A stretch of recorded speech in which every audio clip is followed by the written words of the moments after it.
All right. Good morning. I am Bill Rawlings, Chair of the California Workforce Pathways Joint Advisory Committee for 2023. I want to thank you for joining us today. Again, due to the pandemic, today's meeting is being conducted virtually, so I ask for everyone's patience as we navigate through today's meeting. Today's meeting is being broadcast through a live webcast. Interested parties can view the broadcast by visiting the California Workforce Pathways webpage and clicking on the live webcast link located under the 2023 Public Meeting Notices, Agendas, and Minutes. A recording of the webcast will be archived at the California Workforce Pathways webpage in about a week. So I'm going to have the following announcements to ensure a smooth meeting. Please keep all microphones on mute. All attendance and motions will be taken by roll call. Committee members will use the raise hand feature in the live webcast to be recognized for providing a comment or question. And I will ask for public comment for each agenda item and again at the end of the meeting. Public comments can be made via live webcast, via email, or by phone, and all options are explained on the posted agenda. So today we just have a couple of items to cover. First, we will review and approve the California State Career and Technical Education Plan. We will conclude today's meeting with an informational item on some additional CTE incentive grant and the K-12 Strong Workforce Program data points, and I always love data. And since we have to have a quorum to continue, and this is a virtual meeting, staff, would you please call the roll? Chair Rawlings. I'm present. Member Grande. Present. Member Williams. Present. Member McQuillan. Present. Member Escobedo. Present. Member Rodriguez. And then ex officio Member McGuire. All right, we have a quorum, so I will call the meeting to order at 9:05 a.m. And before moving to the first agenda item, I'll ask Rachel to announce the staff members who are supporting the meeting remotely. Good morning again. At the department is Division Director Pete Callis over the Career and College Transition Division at the CDE. Myself, Rachel Moran, Staff Services Manager 1 within the Career and College Transition Division. We also have Colby Franklin, Education Administrator over the Career Technical Education Leadership Office. And we have Mark Riera from, I'm just say the acronym because I don't know his division name, AMARD, to help us with our data piece today. And then from the Chancellor's Office, it appears we have no one yet from there, so I apologize. And then from State Board, we have Eileen Allison Zarea and Laura Rodriguez. Outstanding. All right, so that will bring us to item number 1, which is the approval of the California Workforce Pathways Joint Advisory Committee February 3rd, 2023 preliminary report of action and draft minutes. So I would like to seek approval of the report of action draft minutes for our February 3rd, 2023 meeting. This is Member Grande, and I'll move approval. All right, Member Grande moves. Is there a second? I'll Second it. All right, I think I saw Member McQuillan first, if I'm not mistaken. Is that right?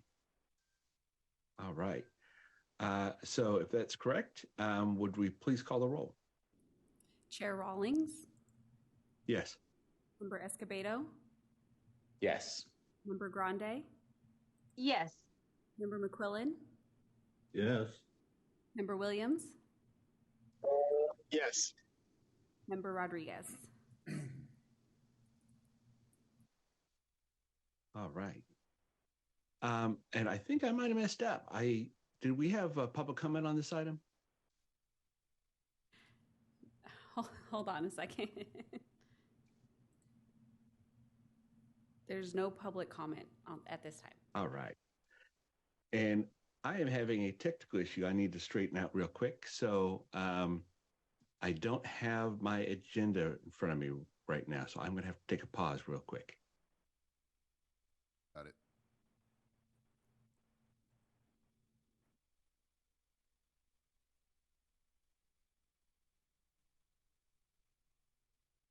And I think I'm going to have to rejoin. So if you'll excuse me, I will get off. I'll restart my computer. I'll hop back on. Perfect. Thanks, Bill.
There we go.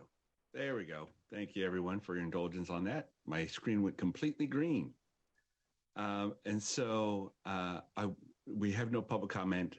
Should we retake the vote on this item? I don't think we need to.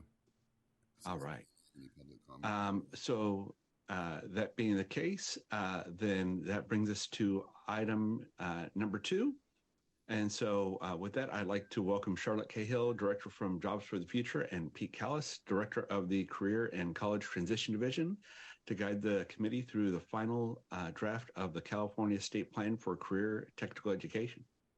So let me start on this one, because we actually did this last meeting and we were asked to redo it. We had a typo on the board agenda when we originally posted it.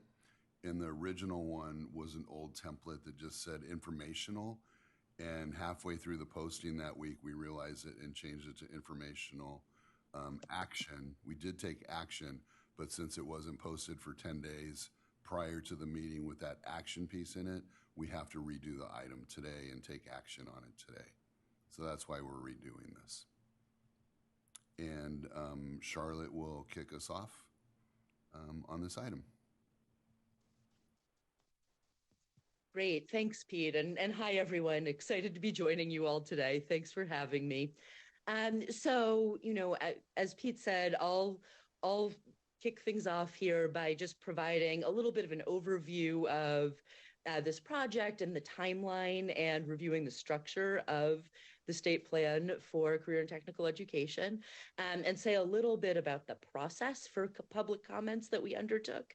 And then I will turn it back over to Pete, who can talk through the content of the feedback we received in the public commenting process, the updates that were subsequently made to the plan, and next steps for the project after the plan is approved.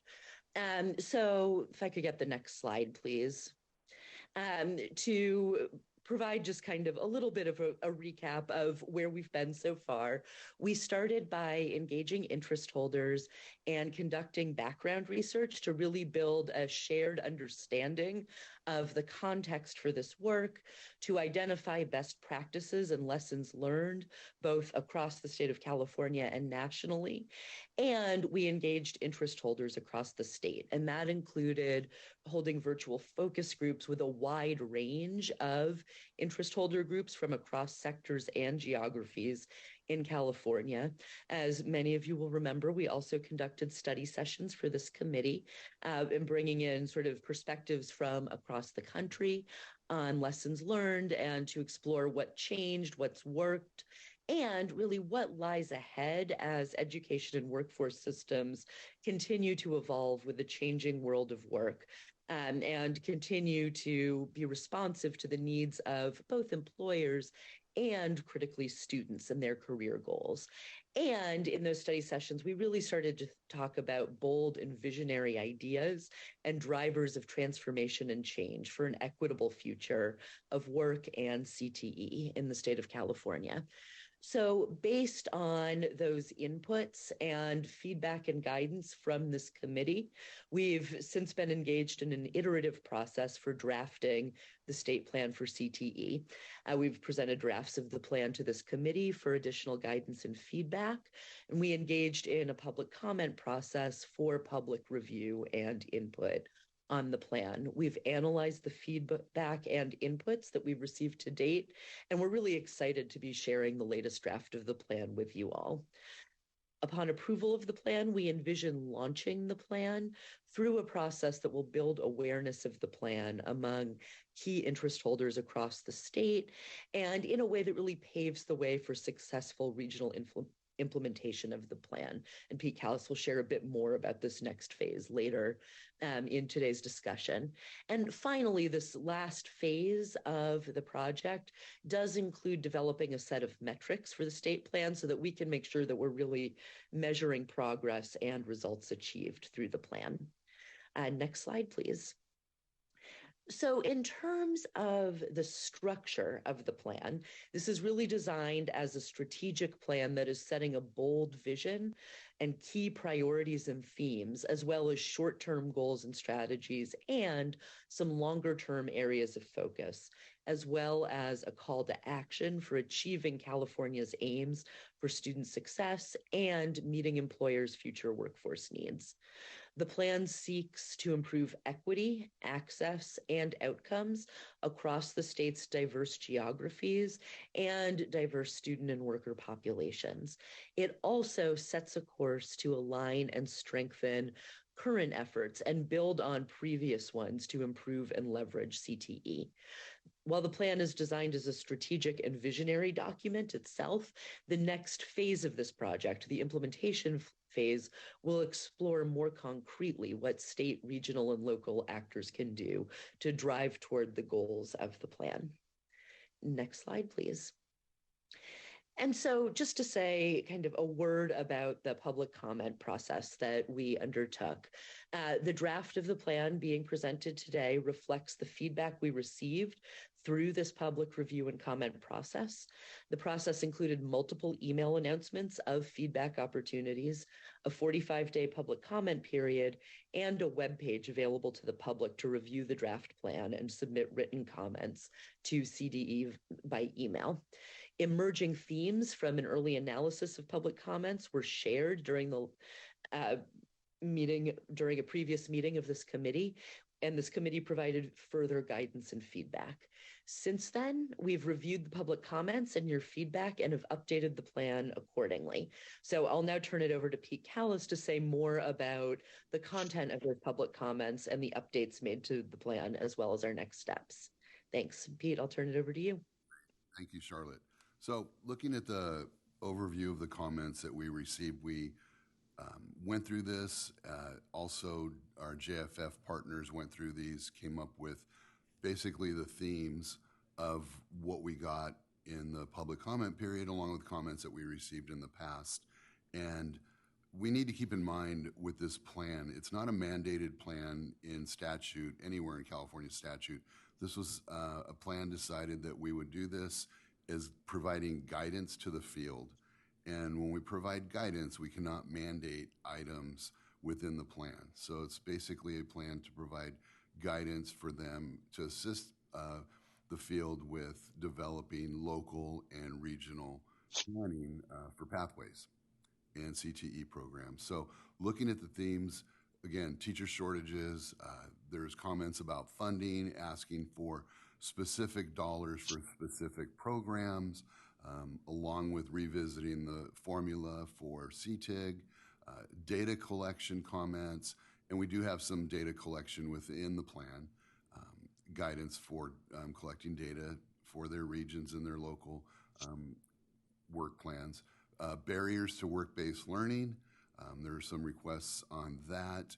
CTE teacher credentialing, which is outside the realm of our work at CDE or the Chancellor's Office. Dual enrollment program build out, and that was a great comment because we just received grant funds this year in the state budget to build out dual enrollment. So that will be a program within my division that we're working on right now. Supports for all student populations. We did talk about, we added comments and statements about equity throughout the plan.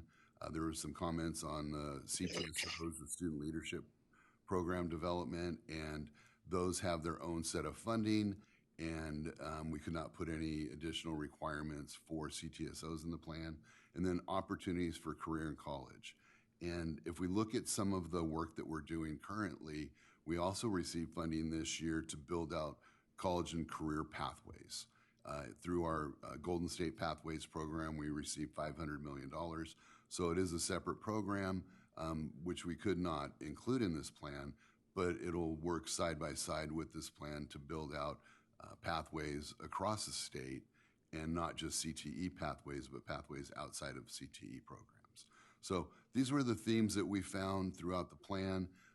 We were not able to include a lot. We went through this with our JFF partners, as I said, and we had to make some decisions on what we could include because it is just a guidance document.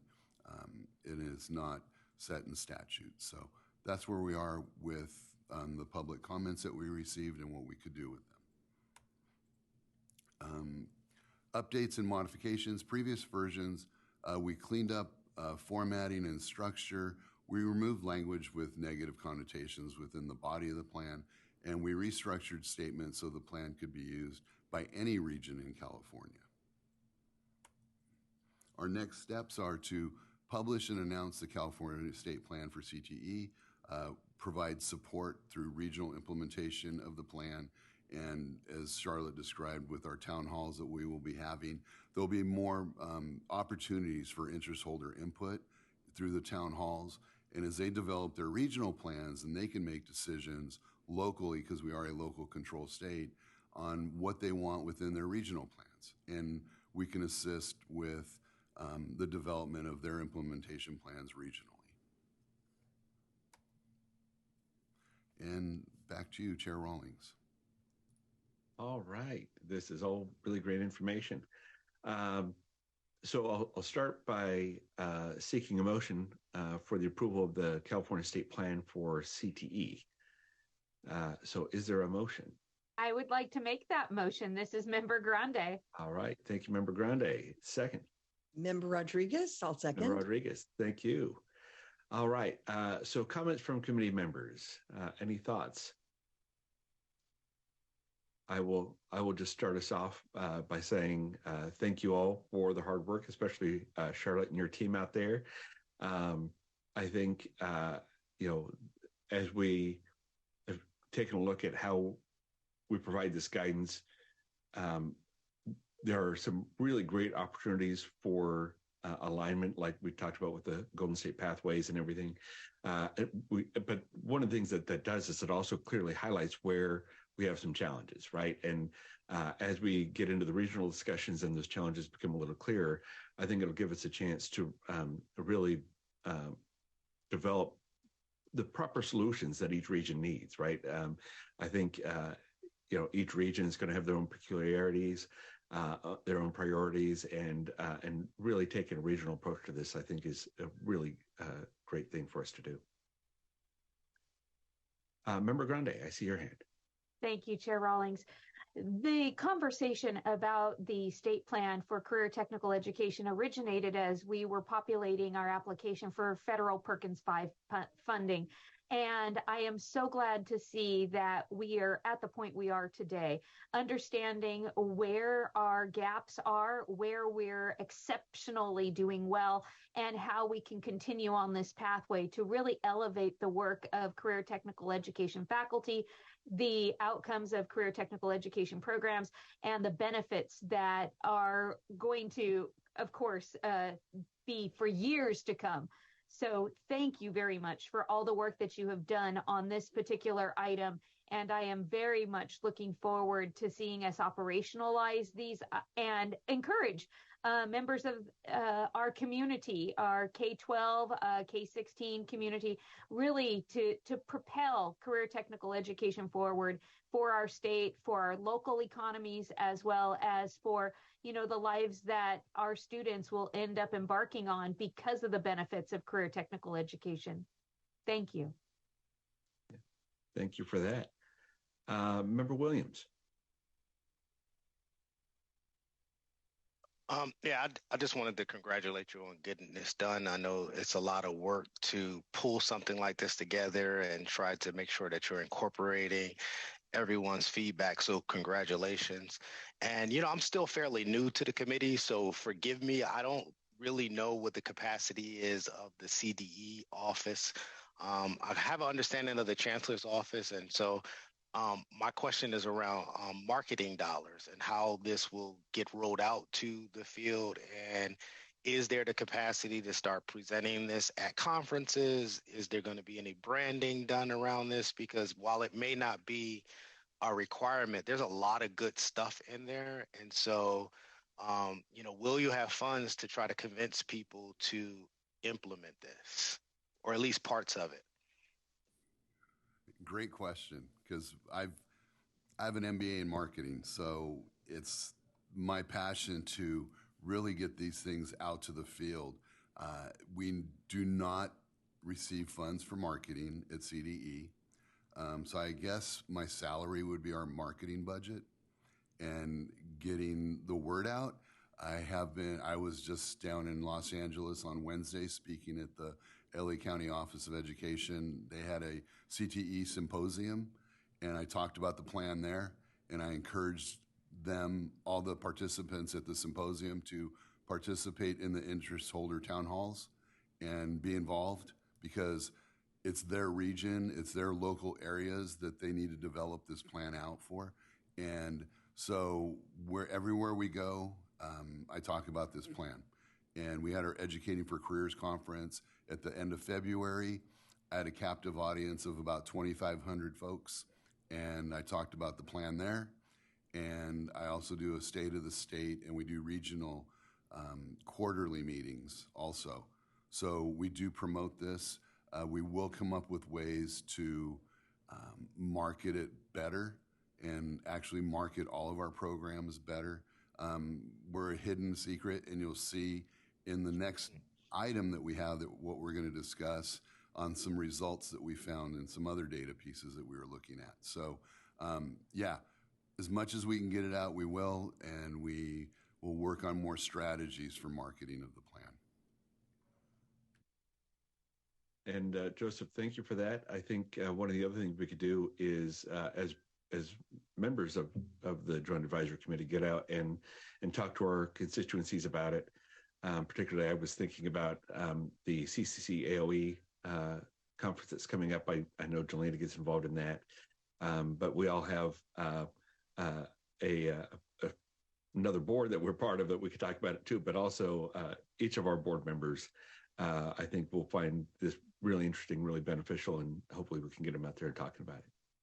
Yeah, if it's possible to get this in a deck or something where we can present it, or things like that, and then maybe our, I know I can't commit for them, but our foundation, and then some of our philanthropic partners may have an interest in supporting the promotion of this.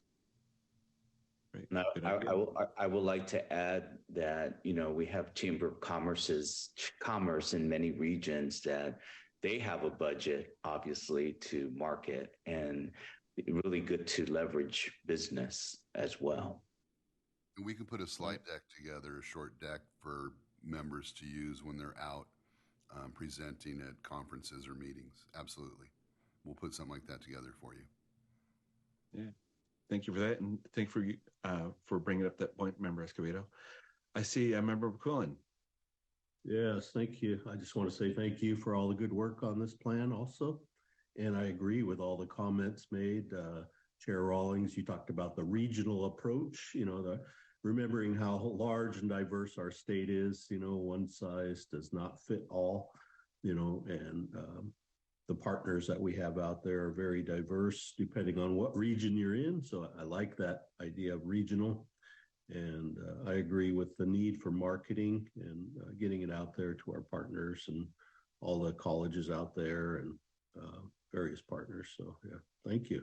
Thank you very much. All right. Any other comments from members of the committee? All right.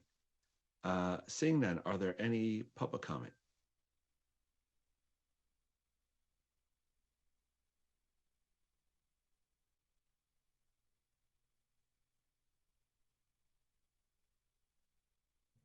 We're just checking all of our avenues for public comment. And I do recall there's a delay in the webcast.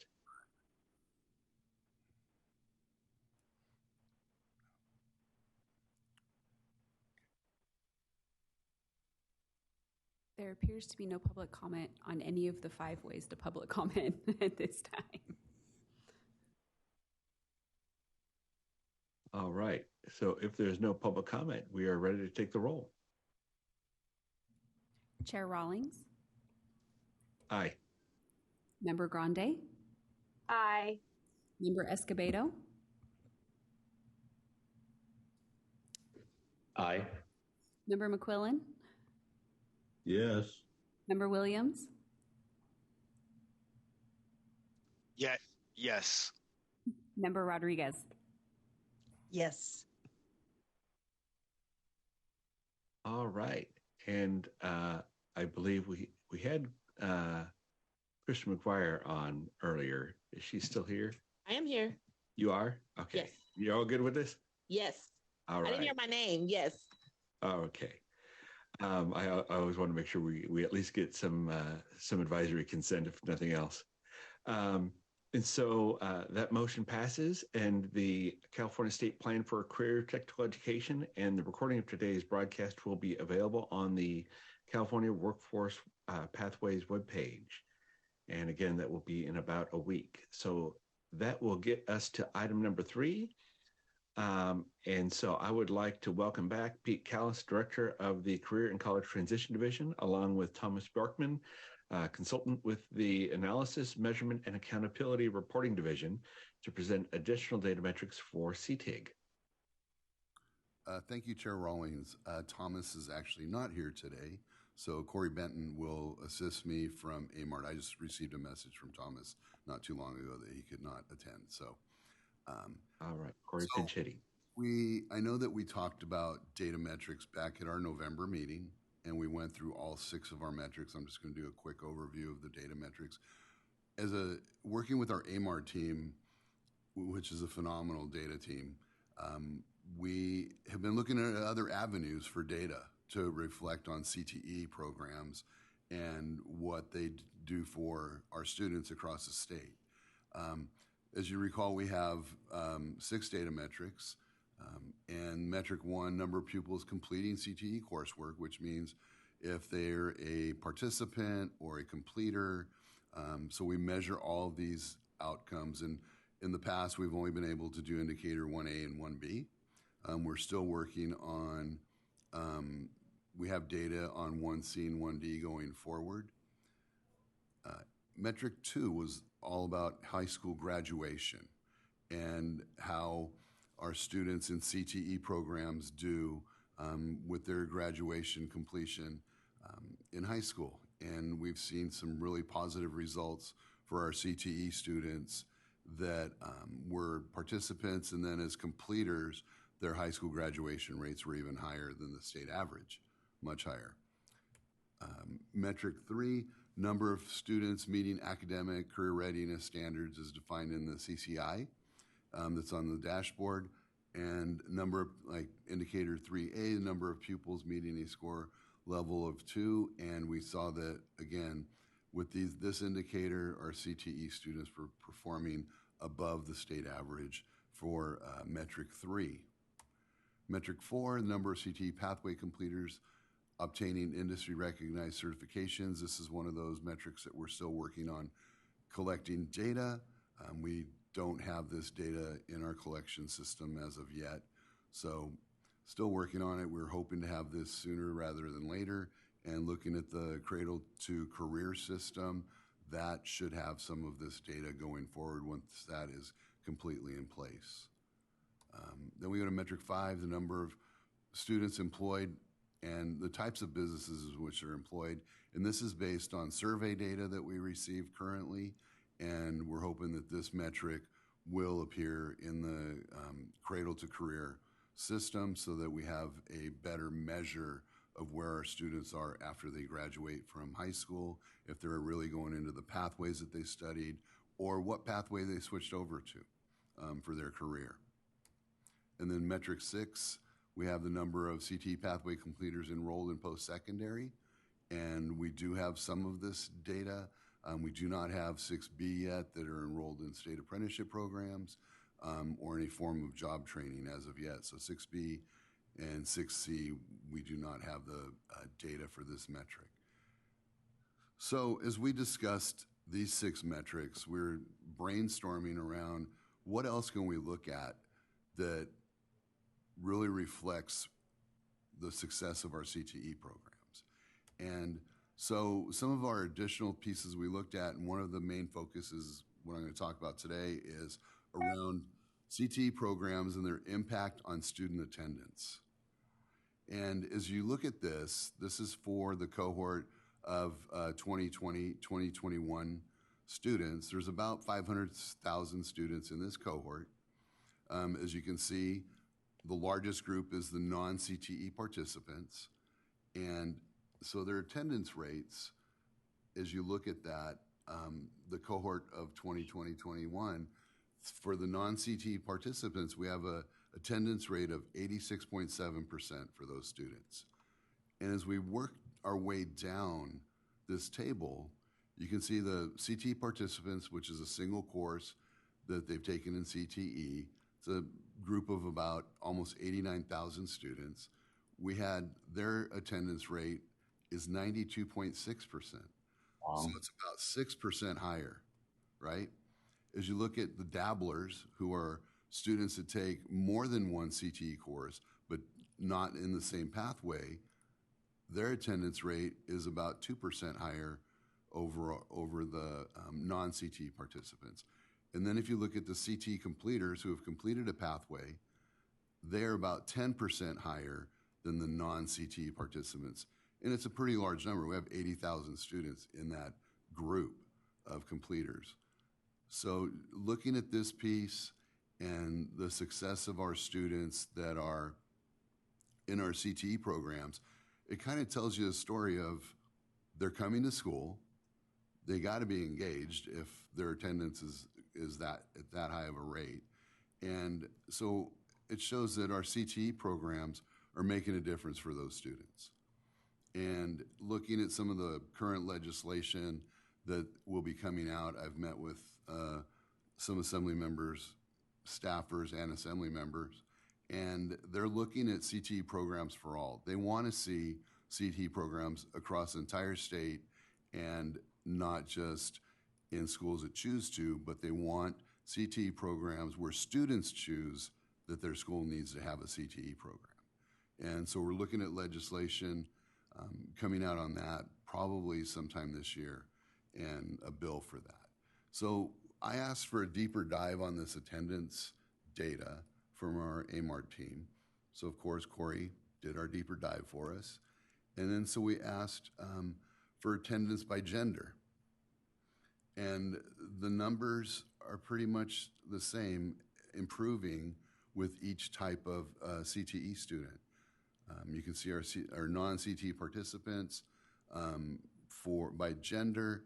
And if you look at the 2020-21 cohort, females start out at 93.7% for not having any CTE courses, but as completers, they're almost 3% higher, right?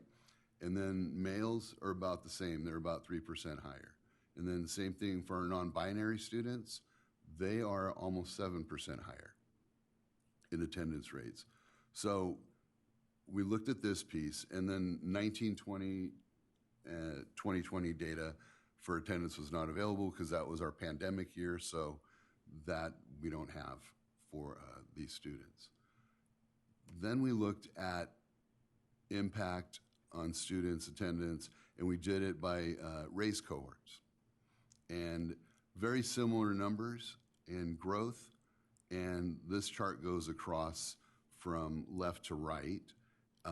As you can see, our African American students in 2020-21, non-CTE participants were at 90.3%, and their attendance for their CTE completers was 95.4%. So 5% higher for those students. And I believe that these numbers are significant when you have that much of improvement based on being in these CTE programs.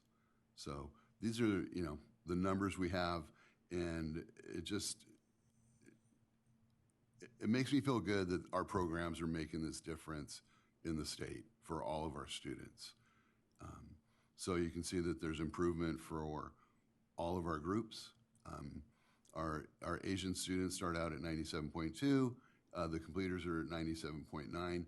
There's not a big gap there just based on their actual attendance at 97.2. So improvement for them wasn't as significant, but our other groups look very significantly better.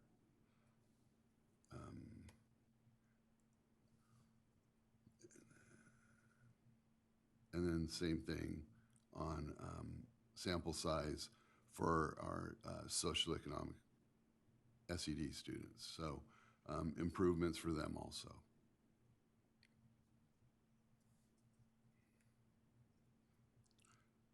So this is data that we've been looking at for the last year. We're trying to find some other data points that we could use as measures of CTE programs.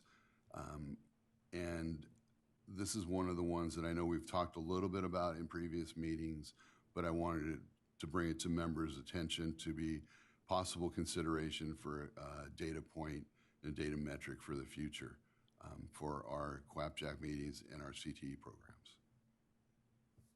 So I'll turn it back to Mr. Rawlings. Thank you for that. And I see Jim's hand up, Member McQuillan's hand up, but I do want to ask Pete first to go back a couple slides to the race disaggregation right there. This really is incredibly impressive to me, because if you take a look at the non-CTE participants, particularly to the CTE completers, you're closing the equity gaps. I mean, it's right there. The numbers are a little smaller just because of the number of participants in the CTE programs, but there are some really key things that we can do to close equity gaps, and we're learning as we've been going and trying to address this at the community college level.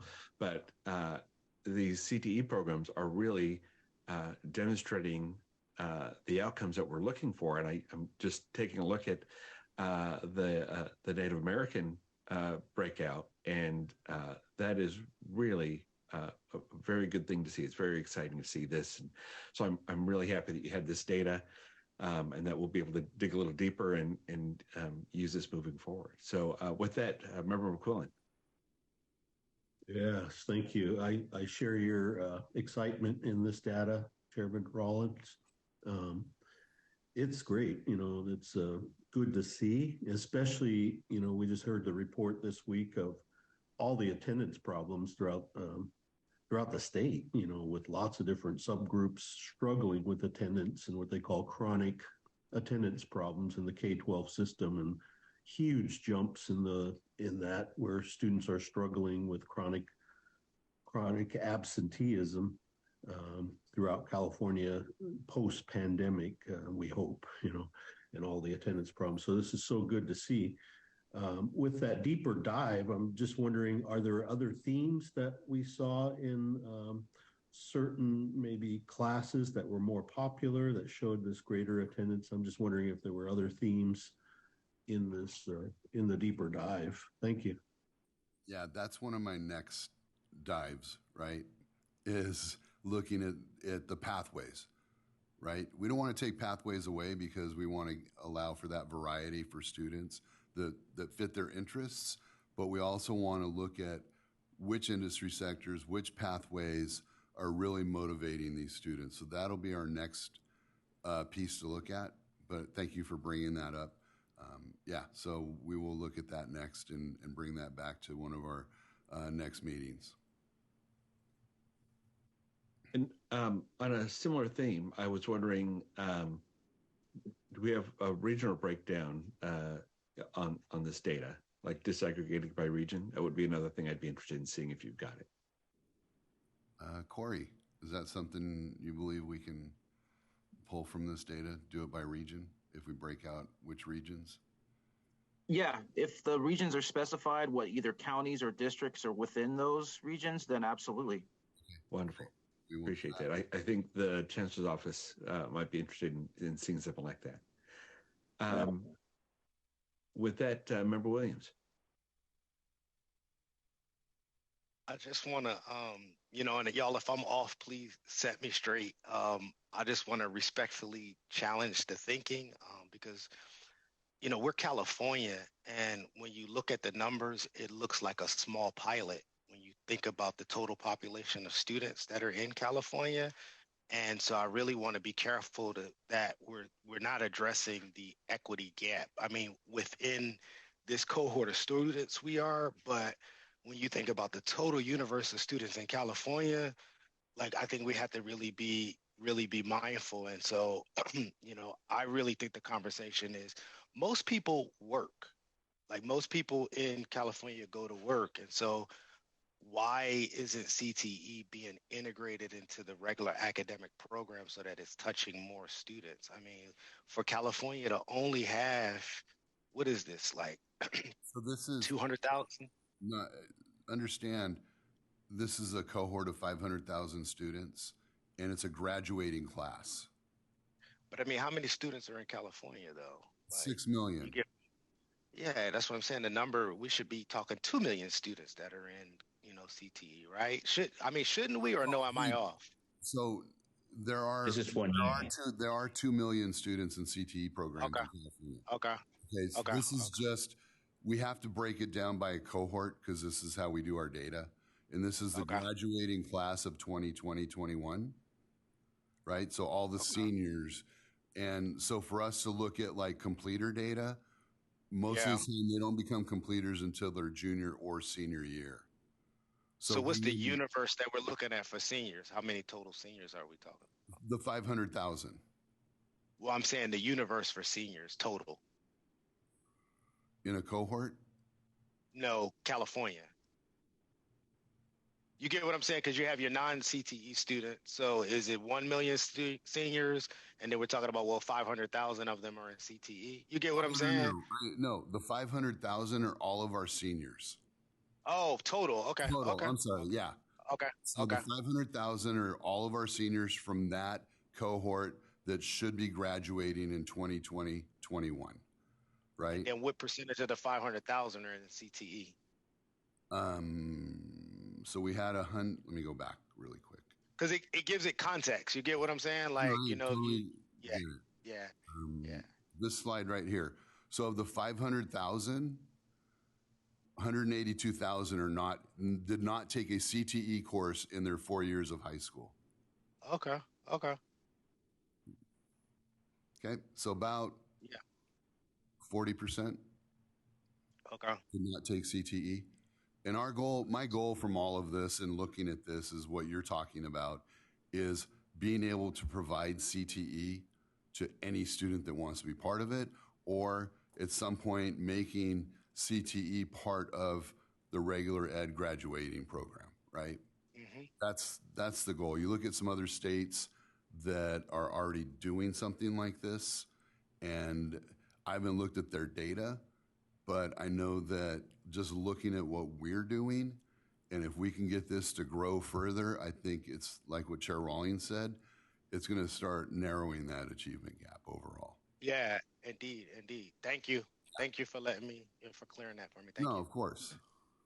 Yeah, I absolutely appreciate those comments. And the thing that always rises to the top of my mind when I think about this, we have these really positive outcomes for these students, and yet funding and the teacher shortage are preventing communities that could be benefiting from this from having it, right? And so I'm really excited to see some of the work that we might be able to do with the legislature and other groups to try and advance this and make CT available for everyone who wants it. Ex officio McGuire. Good morning, everyone. I think everyone who went before me kind of hit on all of my questions, but I did, this is the right slide, the attendance slide. I think it's important to note as students become involved in CTE and learning subject matters that are important or exciting to them, that they tend to come to school more often. And we actually had a similar presentation at my local school district, Charter Oak, last night.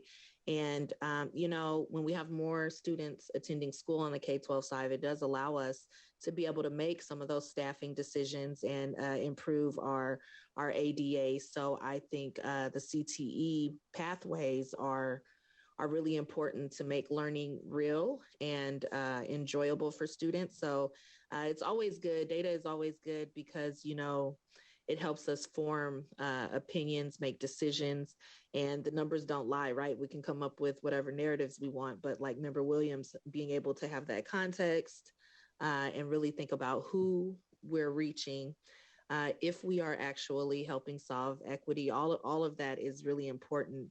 And it helps with real decision-making at the local level, data like this. So thank you very much for putting this all together.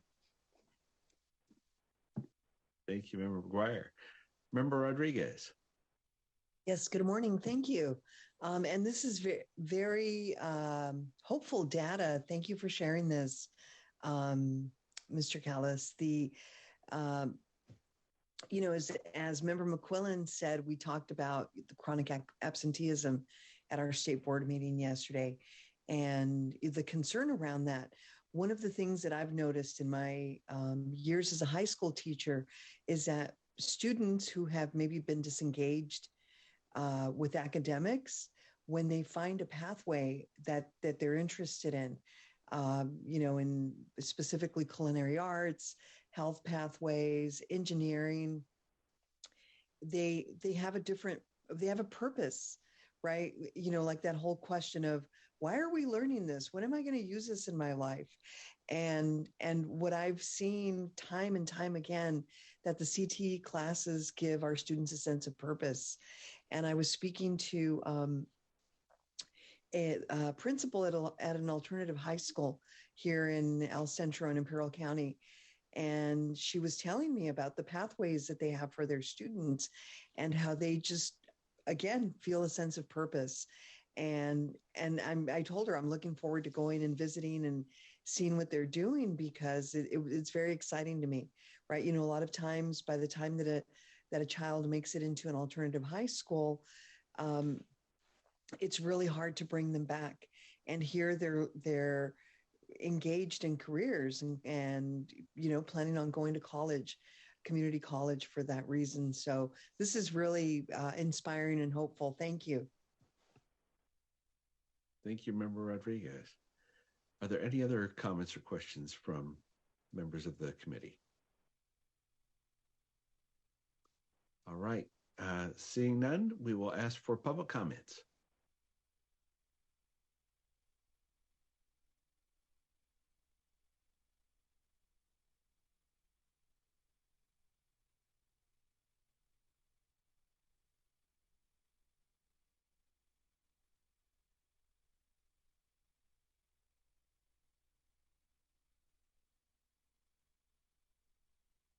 There's no public comment at this time.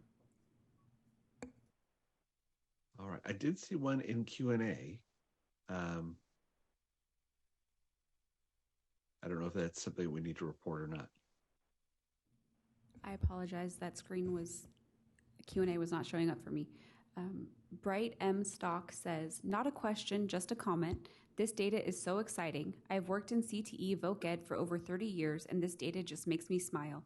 I will be sharing this far and wide in the far north. That is great to hear. We appreciate it. And so if there are no other public comment, then this will conclude the public comment period for this item. And that gets us to item number 4, general public comment. And so if there are any public comments on an item that was not on the agenda, but that is under the purview of the committee, now is the time to make those comments.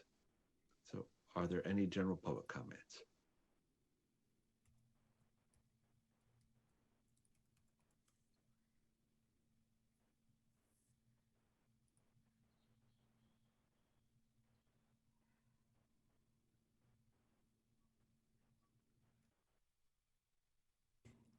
I see no public comment at this time. All right.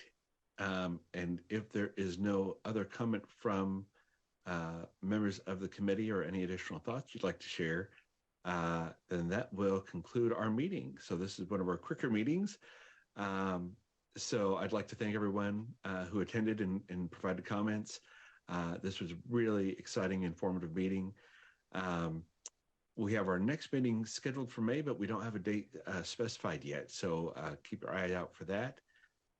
It is currently 9:55, and I will adjourn the meeting. Thank you, everyone. Thank you.